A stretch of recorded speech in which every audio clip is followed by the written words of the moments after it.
Kumain na lang po dito. Kaharap ni Monica ang cellphone kung saan siya nag-live selling.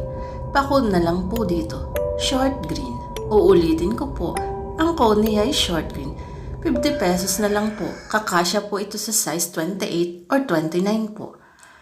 Nilapag ni Monica sa isang tabi ang hawak niyang short para kumuha na naman muli ng panibagong items na kanyang ipabili sa live selling. Last item na natin to sa mga madam. Like nyo pa po itong pantalon. Kasyang-kasya po ito sa size 26-27. Pa-code po ako dito. Funds for only 100 pesos po. Pinakita ni Monica sa screen kung gaano kaganda ang mga paninda niya sa online selling na pantalon. Tumingin si Monica sa live at namay na nga ito ng isa niyang mga trusted buyers and viewers online. Ayan, sold out na po lahat ng aking mga paninda ngayong gabi. Maraming salamat po. Abang-abang na lang mga madam bukas sa next item. Magsasend na lang po ako ng mga invoice sa mga miners natin dyan. Maraming salamat po. Good night. Nagbabay na si Monica sa camera at IGN na ang live para sa gabing ito. Tinabi na ni Monica ang mga ilan niyang paninda sa isang silid kung saan siya kadalasan nagkukuha ng live kapag tinitinda niya ang mga items. Grabe naman girl, hanggang ngayon wala ka pa din kupas. Kaya mong ma-sold out lahat ng mga paninda mo sa isang live lamang. Hirit ng kaibigan ni Monica na si Katrina. Ito ang nagpapakat nag-aayos ng kanyang mga paninda na kailangan nilang ihatid sa kanilang mga buyers. 5 taon ang ginagawa ni Monica ang online selling para dagdag gasto sa pang-araw-araw.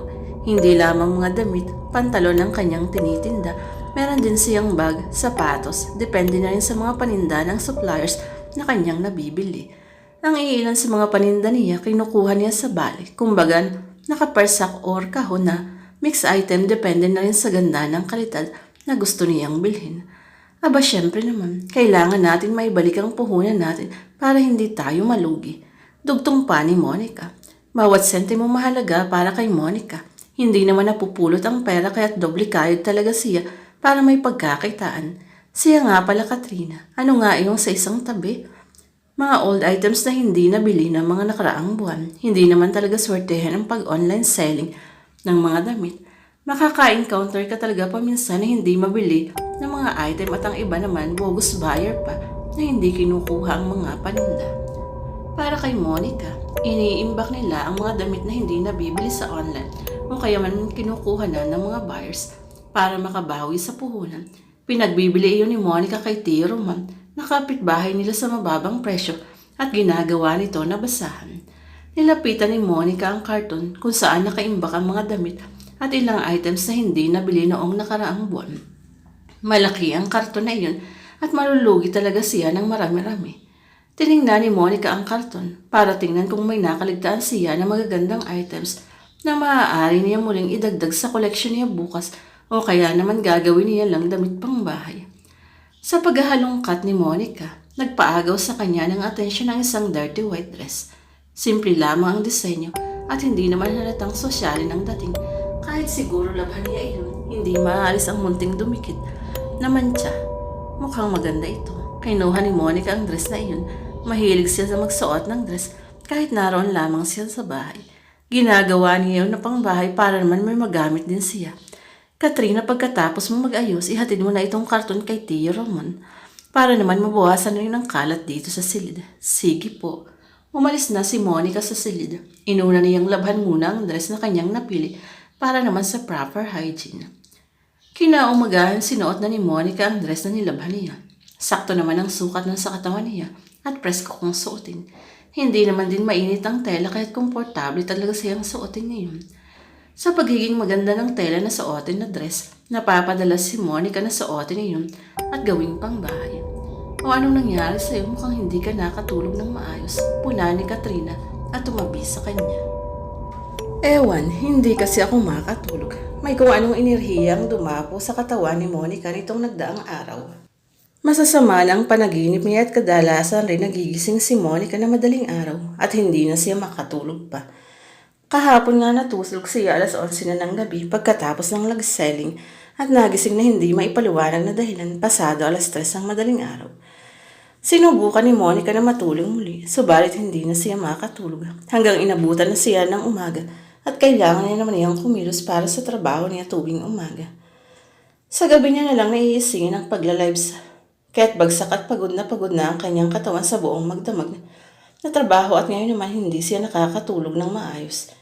Sinubukan naman ni Monica na gawin ng tips sa panonood sa YT na mga dapat gawin para makatulog ng mahimbing, subalit wala din ni isa na umepekto. Parati niyang napapanaginipan na masama kaya't nababahala na diyan siya. Hindi kaya nanuno ka? Ano? Saan mo naman nakuha yan, Katrina? Baka naman kasi nanuno ka. Subukan mo kayang magpatawas. Nangangayayat ka na at laging kulang sa tulog mo at ang tamlay mo na Monica. Puna ng kaibigan. Marami din napapansin ng pangitim ng ilalim ng mata ni Monica sa hindi pa katulog. Naaapektuhan na din ang pang-araw-araw niyang ginagawa. At trabaho hindi lang masama ang panaginip niya at parati siyang nagigising sa madaling araw. Matapos ang online selling nila ni Katrina, nakatulog ng mahimbing si Monica. Sa kanyang panaginip naroon siya sa kanyang silid at napapanood niya ang kanyang sarili na mahimbing na natutulog sa kama. Hindi may palawanan ni Monica kung gaano kadilim at pangit ang aura ng kanyang panaginip. Malayong malayo ito sa kanyang napapanaginipan. Kinala ni Monica ang kanyang silid at masasabi niya talaga na gabi sa panaginip niya. Bakit ako nandito? Bulong ni Monica. Sa paglilibot ni Monica sa bawat kanto ng kanyang silid, nagpanindig balahibo sa kanya nang makita ang isang babae na nakatayo sa parteng madilim ng kanyang silid at pinapanood siya habang natutulog.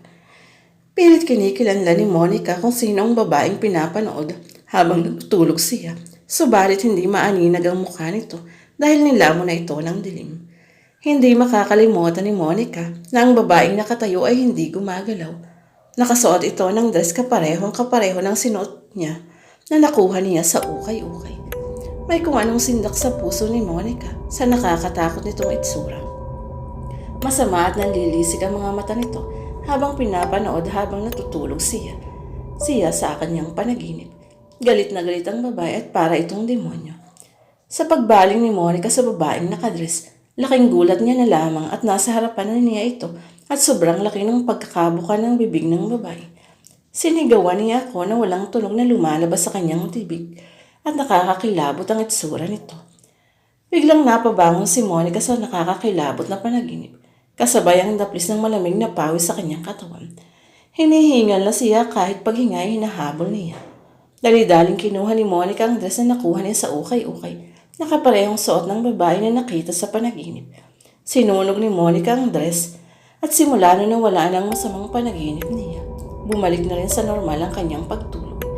Hindi makakalimutan ni Monica ang nakakakilabot na karanasan ng gabi ngayon. Nababalot pa rin ang misteryo sa kanya kung sino ba talaga ang babaeng nakasuot ng dress.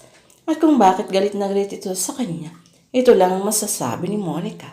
Hindi mo makakalimutan ang nakakakilabot nitong mukha at ang